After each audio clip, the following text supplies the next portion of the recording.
We are getting into the St. Patty's Day spirit as Chef John Slattery is here to show us how to make a traditional Irish potato pancake, a.k.a. what's it called, John? Boxty. I've never heard of boxty, and I'm fascinated. Yes, it's traditional Irish potato pancake.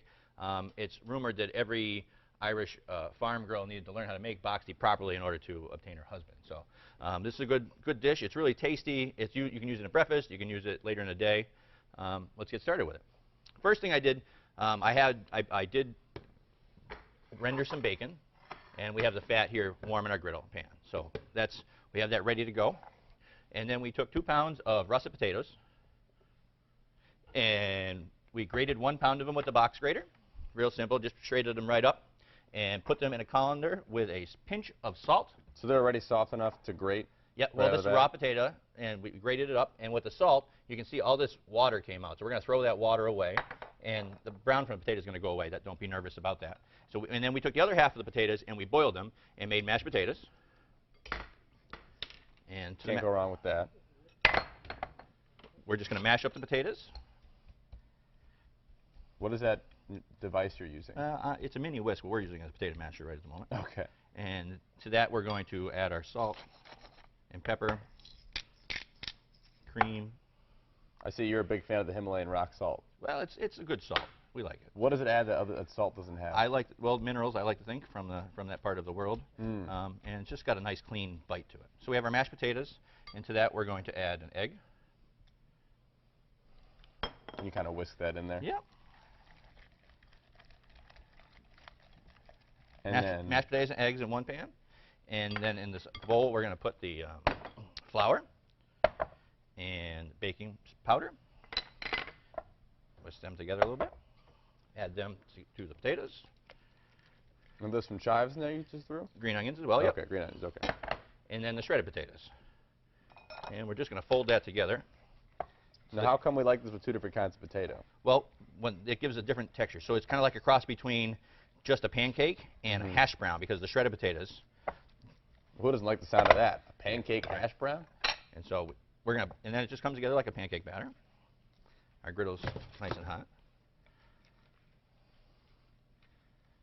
Okay, so starting to look good. How do you know when that's ready to plop down? Yeah, and then we just, once we form it into little pancake-sized pieces and put them down. They cook for about 4 minutes on each side, as you can see, until they're golden brown. Do you add any extra oil to that, or it's just the bacon fat? So this is bacon fat and a little bit of extra oil, just so we had enough to fry them in. Okay. But you just lightly grease. It doesn't need to be, it's not like deep frying. There doesn't need to be a big puddle of oil. And what kind of heat do you have it on? A medium-high heat. It's good to make sure you preheat your pan and test a little bit of the batter before I made one, just to make sure that it wasn't too hot, because it'll burn and scorch. You want to get that beautiful golden brown. And it takes a little bit of time, like I said, about 3 minutes, 4 minutes on each side. And it's about really great. And you get this nice potato pancake. And these are going to go great with the oysters that we make in a little bit as a side dish. So. I'm looking forward to that. Now, you know, in my culture, when we make latkes, potato pancakes, we'll eat that with applesauce or sour cream. What do traditional Irish potato pancakes go with? Same thing, sour cream, which we have some of as well, and a little bit of chives. So you mentioned the oysters before. What are we making coming up in a little bit with these oysters? We're going to make a braised oyster with a stout Sauvignon sauce. So oysters, a lot of Ireland has coast all around it, so oysters and seafood are very popular. So this is a play on oysters Rockefeller, which is a classical dish, but in Irish style, with some bacon and cabbage and a little bit of stout in our sauce. Well, I look forward to seeing that. These look beautiful, and I can't wait to see the oysters as well. They're going to pair great together. They're going to pair great? You heard from him. You'll check out for yourself. We'll be right back with John in just a little bit. Now, come. We are back in the kitchen with Mr. Chef John Slattery. We are now going to be making some broiled oysters. Is that right? Yes, with a stout Sauvignon or a glaze on top. Perfect. So, first off, we're just going to talk about the oysters. Again, yes, please. Ireland being a coastal country, they have a lot of oysters. Okay. These are, I went to the grocery store, picked out a half a dozen really nice ones, good size, because we're filling them and baking them. Some people eat them raw. This is a cooked dish, so they're technically cooked. Okay. Safety of opening an oyster is very important. Yes, please. Having an actual oyster shucking knife is very helpful, or a screwdriver. Really? Or possibly like a can opener, like a punch can opener. But it's important to be very careful. Very careful. Either you can hurt yourself quick. Wear gloves if you've never done it before. Wrap it in a towel, or something along that line. So then, just gently, the oyster has the hinge part and then the side part. So you can find the top of the hinge, and you can see how the knife kind of goes right in there. Yep. Hold the oyster with a towel and push downward on that point, just gently. Okay. You can see the knife went right in. Yep. See how that opened right up? And then just slide it over like that. Oh, yeah. Now, the oyster is attached to the shell in two places. One's on the top up here. Yep. And then once inside, there's a connection. So you just take the knife and you just gently move it like that. Run it under it. And so now that piece of oyster is movable in the dish. Perfect. So we've got 4 of these right here. Okay. Oysters out of their shells. And so this is an Irish dish. We're going to... And this is hot, so I'm not going to touch it. I wouldn't move it. I've got the rendered bacon fat in the saute pan, so I've added just a tiny bit of cabbage, because, you know, Irish and cabbage. It's a Napa cabbage, so it's fine and shredded. And to that, I've just added a touch of cider vinegar to steam it. All right. So we've got the bacon flavor and the cider vinegar. We're going to take the cabbage and put a little bit in each oyster. All right. And then we're going to top it with, I have some of Ireland, export some very nice cheeses. So I have a very sharp Irish cheese. And could you just get these export cheeses at a grocery store? Absolutely. They're regularly available in all of our American grocery stores these days. And we're just going to quickly put these under the broiler. Okay.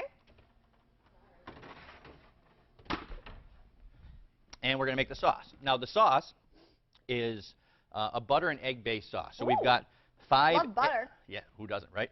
5 egg yolks in the blender. Not the whites. No whites, just the yolks. Why is that?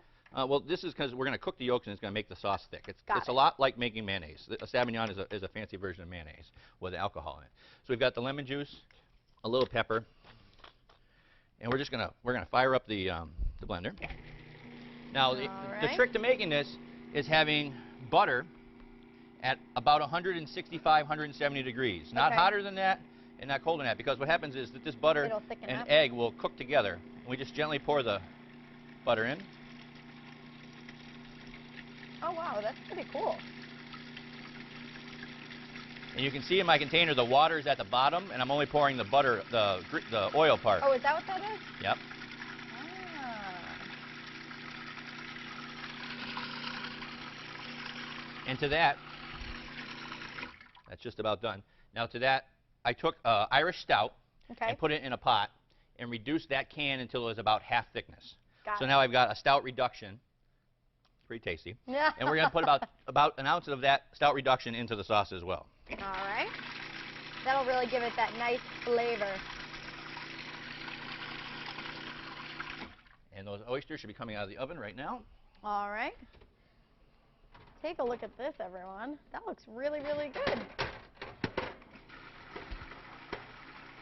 Look at that reduction. Oh, and here we are. Okay. Oh, that was so fast. And so they're pretty well glazed, and we'll put them over here. All right. And then we take our sauce.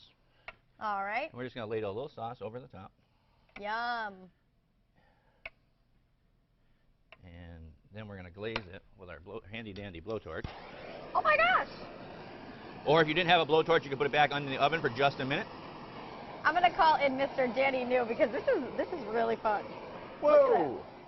So Flames. that is a Careful, this is hot. Oh, okay. a stout braised oyster with cabbage and sharp Irish cheese and some applewood smoked bacon. Yum. And these will go great with the boxty and a little bit of sour cream as a nice afternoon snack or a great meal. Nice to celebrate my Irish heritage, and thank you for having us here today, and I look forward to a great spring. We loved having you. Thank you so much for coming on. And this is something that, you know, I think when we think of St. Patrick's Day, we think of corned beef and cabbage, things like that. But this is really a unique twist on a nice Irish dish. Outside the box tea thinking. Well, Ireland's got a lot of great cuisine. Thank you for letting me share it with you today. Really appreciate it. Thank you so much. And as always, everybody, don't forget if you missed